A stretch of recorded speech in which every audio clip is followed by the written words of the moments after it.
Number 10. Model assassin. A high-fashion model has been charged with stabbing her husband in a jealous rage. Lilia Sudakova was a cover model for many high-fashion magazines around the world, including Vogue. She made the bizarre transition from fashionista to assassin after she stabbed her husband straight through his heart. She was just 26 at the time of the murder, and right after she stabbed him, she called an ambulance and he was rushed to the hospital, but he died. She is facing up to 15 years in jail in Russia. But all is not as it seems. Let's back it up a bit to the beginning. Lilia had appeared on the cover of Vogue magazine in Russia, Italy, China, and Japan. But just because she was a wealthy model, that didn't mean her life was perfect. She had been married to her husband, Sergei Popov, for 4 years when she caught him flirting with a mysterious woman directly in front of her. Outraged, they got into an argument, and blinded by anger, Lilia grabbed a knife and plunged it into Sergei's heart. But according to the model's mother, this isn't actually what happened. She claims her daughter was acting in self-defense and had been a victim of domestic violence for years. Her side of the story is that Sergei was drunk and brought home another woman, then demanded that Lilia make dinner for both of them. When she refused, Sergei got physical, and witnesses in the apartment building heard the fight. He left, but while Lilia was chopping vegetables, he came back and attacked her, and she accidentally stabbed him. Nobody except the two people present really know what happened, and the jury is still out on whether Lilia is guilty.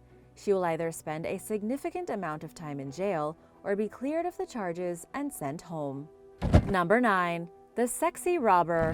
In Van Nuys, California, police were recently trying to hunt down a criminal nicknamed the sexy robber. But just because she was beautiful didn't mean she wasn't dangerous.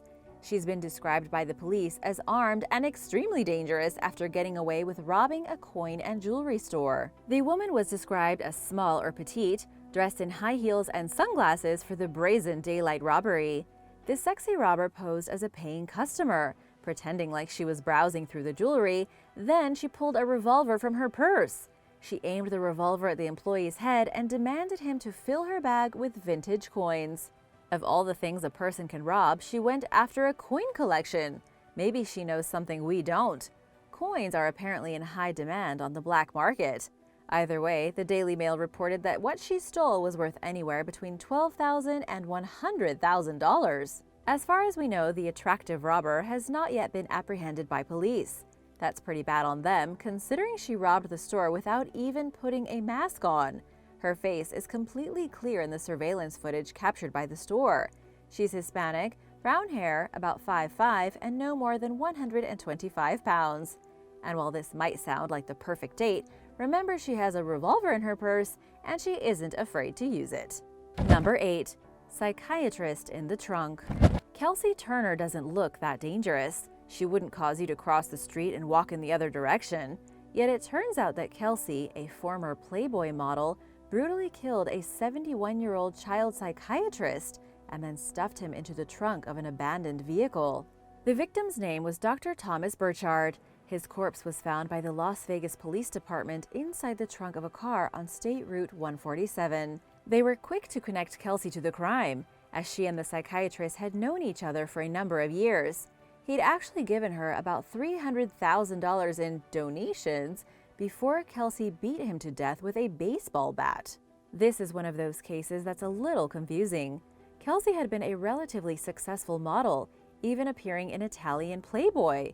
But for whatever reason, she ended up going broke. It's believed that she was stringing along the old psychiatrist and using him for his money in return for God knows what. But the psychiatrist's wife found out about it and got mad, ordering him to cut the young model off.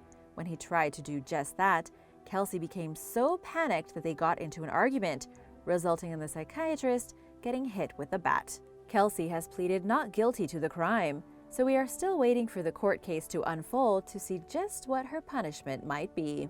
Number 7. From fabulous to homeless. Yet another Vogue model has fallen from grace. This one's name is Nastasia Urbano, and she's currently homeless. She didn't kill anybody at all, but sadly, she's just living on the streets. Looking back to her days starring in campaigns and partying with big Hollywood stars, being homeless seems like a pretty bad end. She used to make millions of dollars, and now she begs for money. Everyone wonders what happened to her, what happened in her life that led to this.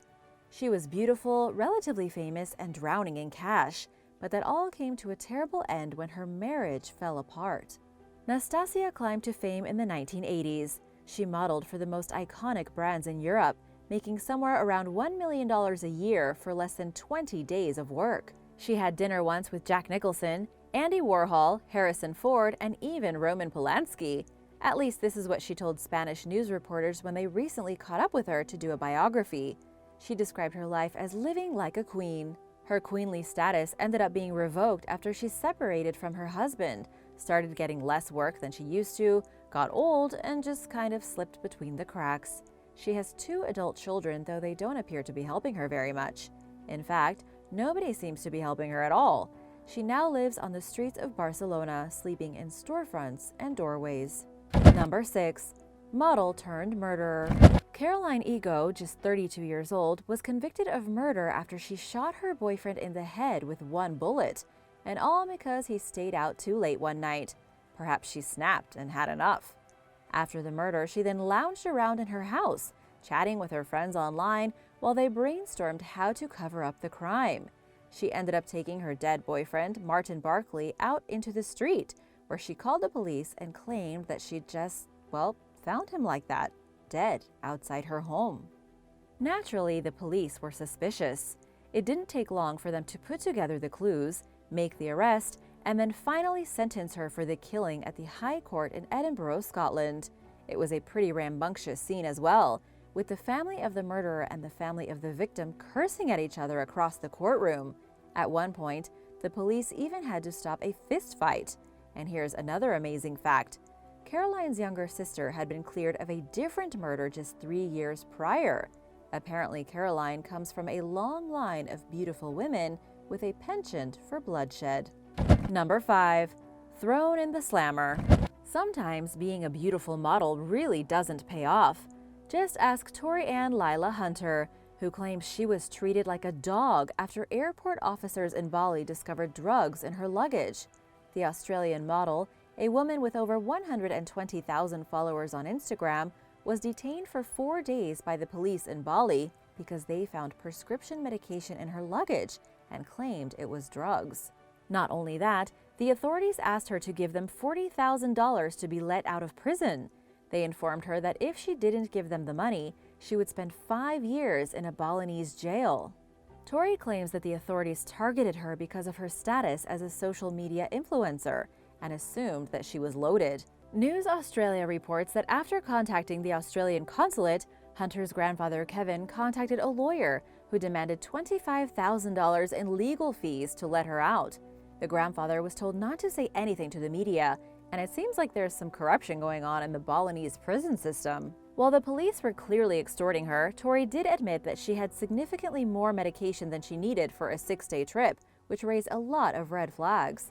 Some Australian prescription medications, including strong painkillers such as morphine and codeine, sleeping pills, and medications for ADHD, are considered illegal narcotics under Indonesian law. She did have a doctor's note, but you have to be extremely careful while traveling, as many drugs you might be able to get over the counter in your country might be illegal in another. What do you think about this situation? Did she get what she deserved for bringing drugs into a foreign country, or were the police targeting her for being an influencer? Let me know in the comments below, and don't forget to subscribe if you haven't already.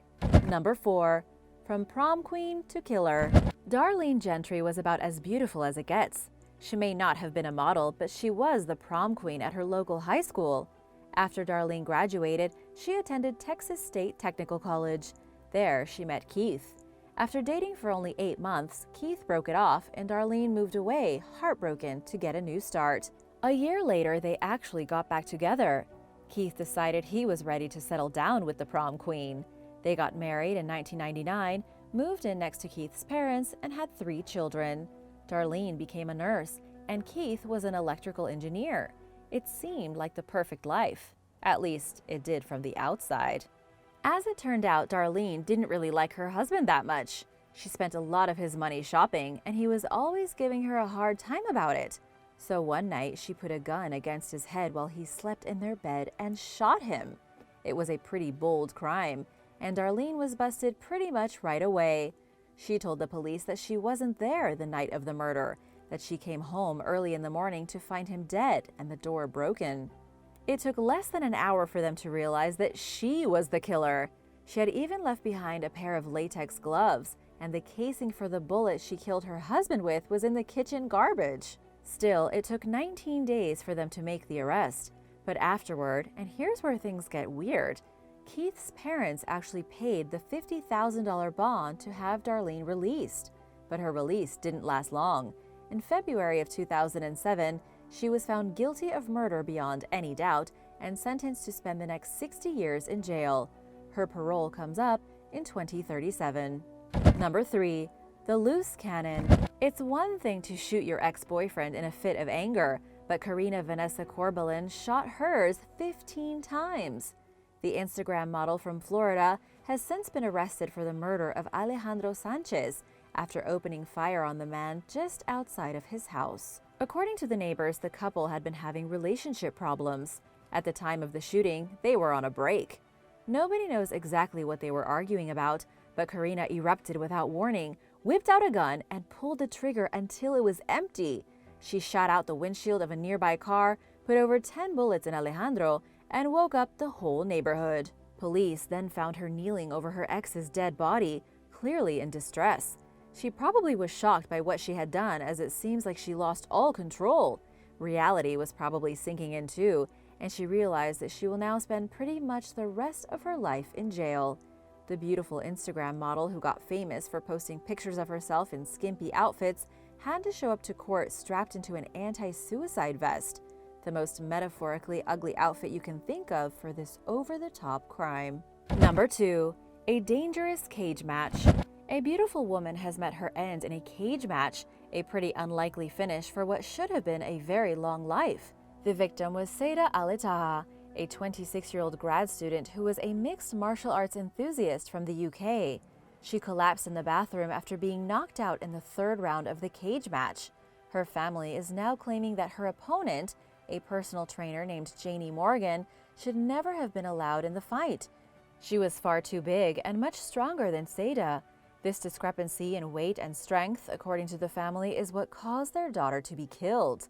Before the contest even started, Seda was nervous about the match. She already knew that the other woman was significantly more powerful. Nonetheless, the fight went on. In the third round, Seda took a major blow to her face and had to be rushed to the Southampton General Hospital. The Iranian-born woman had moved to the UK earlier to study at university, then ended up staying to work. She was a full-time engineer who dabbled in extreme sports, and part of her motivation to fight was to prove that a Muslim woman wearing a hijab could take part in extreme sports. The promoter for the event, which was part of the Fast and Furious fight series, said that they had adhered to strict safety guidelines and that this is the absolute worst thing that could happen. The investigation is ongoing. Number 1. The wrong door. Lauren Scuggs was an aspiring model/fashion designer who stepped out of a plane directly into a rotating propeller. She was in her early 20s, on the road to becoming famous and wealthy because of her great looks and talent. But that all changed when she opened the door of a small airplane, stepped out into the dark, and had her arm cleaved off immediately by the propeller. She then fell on the runway and lay there in a pool of blood. Her parents weren't even sure if she was dead or alive. She later lost her eye because the propeller had also clipped her in the face. At this point, you're probably wondering what the heck happened that caused her to exit the airplane and walk into the propeller. The thing is that Lauren's family were friends with people that had an airplane. They had been flying in a single-engine plane to look at Christmas lights above Dallas. When the plane landed and she got out, it was dark and she couldn't see very well. She had been taught by her father as a young girl to walk in front of the wing, but he'd taught her that with a different kind of airplane. This one was very different. When she exited the plane and walked in front of a wing, she walked straight into the propeller and had her arm lopped off.